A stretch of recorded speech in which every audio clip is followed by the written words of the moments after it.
Okay जी, अब बात करते हैं एसोसिएटिव लॉस की। एसोसिएटिव लॉस कौन से हैं?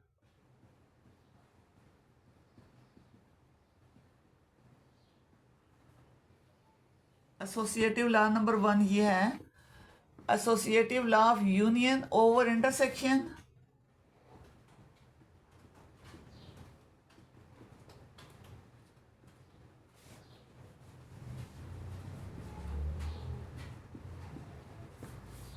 और दूसरा क्या है? Associative law of intersection.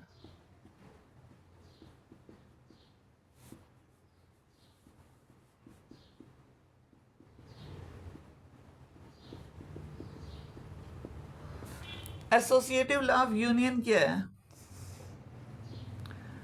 A union B union C equal होता है A union B union C. सिर्फ इसमें क्या हुआ है, ब्रैकेट स्विच ऑन हो गई है। पहले ब्रैकेट इन दो पे थी, ब्रैकेट को स्विच किया है, यहाँ आगे ले आए, तो इससे कोई फर्क नहीं पड़ रहा। तो ये क्या है? एसोसिएटिव लॉ ऑफ यूनियन है। दूसरा क्या है? A intersection B intersection C equal होता है A intersection B intersection C. जैसे आप पढ़ते हैं ना बोर्ड में, इस रूल के सबसे पहले ब्रैकेट को सॉल्व करना है, स्मॉल ब्रैकेट को सॉल्व करना है, ब्रेसेस जिसको बोलते हैं आप। उसमें फिर हम देखते हैं कि डिवाइड को पहले सॉल्व करते हैं, फिर मल्टीप्लाई को, फिर एडिशन को, फिर सब्ट्रैक्शन को।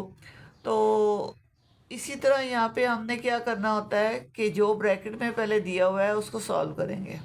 ठीक है, बी यूनियन सी को पहले सॉल्व करेंगे, जो इसका आंसर आएगा उसकी यूनियन ए से ले लेंगे। सिमिलरली यहाँ ए और बी की पहले यूनियन लेंगे और जो भी आंसर आएगा उसकी सी से यूनियन ले लेंगे।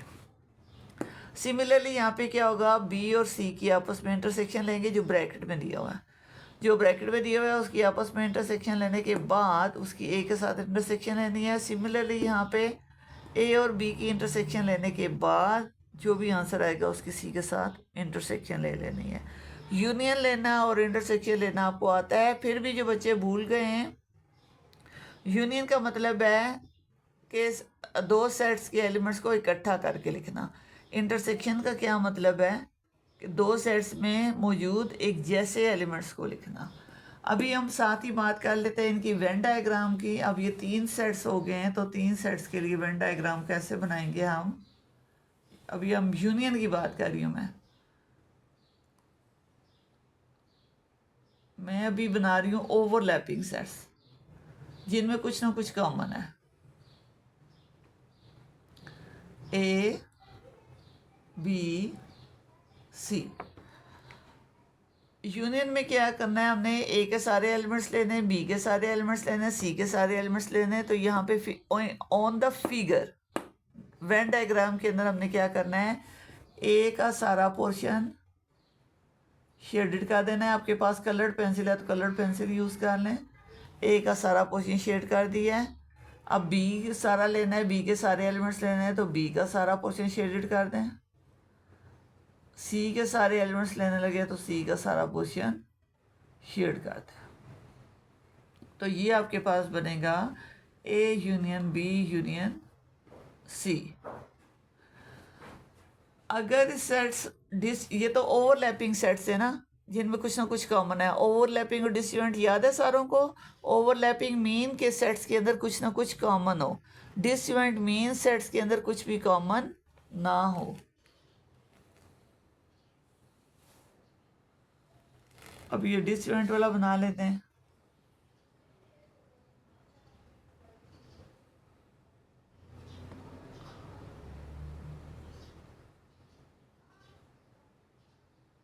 ये ए है, ये बी है और ये सी है। ए को सारे को शेड कर दिया, बी सारा शेड हो गया और सी सारा शेड हो गया। तो इसका क्या मतलब है, A union B union C. हमने हमने तमाम सेट्स के तमाम एलिमेंट्स को इकट्ठा कर दिया है, तो सारे जो है ना वो सेट्स शेड हो गए, सारे एरियाज शेड हो गए। जब हम यहाँ पे इंटरसेक्शन की बात करेंगे,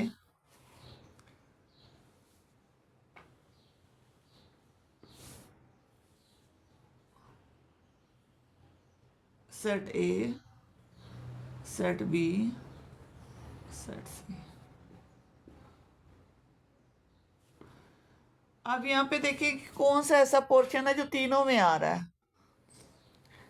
ये पोर्शन है जो ए में भी आ रहा है, बी में भी आ रहा है और सी में भी आ रहा है, सिर्फ ये वाला पोर्शन।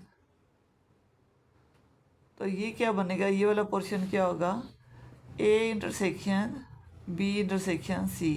कि ये ए का भी हिस्सा है, ये पोर्शन जो है वो ए का भी पार्ट है, ये पोर्शन बी का भी पार्ट है, ये पोर्शन सी का भी पार्ट है। इन अदर वर्ड्स, जब नंबर्स की या एलिमेंट्स की बात करेंगे तो इसमें वो एलिमेंट्स हैं जो ए में भी मौजूद हैं, बी में भी मौजूद हैं और सी में मौजूद हैं। ऐसे एलिमेंट जो तीनों में कॉमन हैं वो इसमें आएंगे। पहले बी और सी का इंटरसेक्शन लेंगे, जो कॉमन आएगा उसका ए के साथ इंटरसेक्शन लेंगे, तो हमारे पास फाइनल रिजल्ट जो आएगा उसमें तीनों के कॉमन एलिमेंट्स आएंगे। ठीक है, तो तीनों की कॉमन एरिया हमने इस तरह शेड करना है। तो ये वेन डायग्राम वैसे मैं बाद में डिटेल में करवाऊंगी, फ़िलहाल मैं आपको बता रही हूँ कि सिंपली इसको कैसे सॉल्व करना होता है वेन डायग्राम से।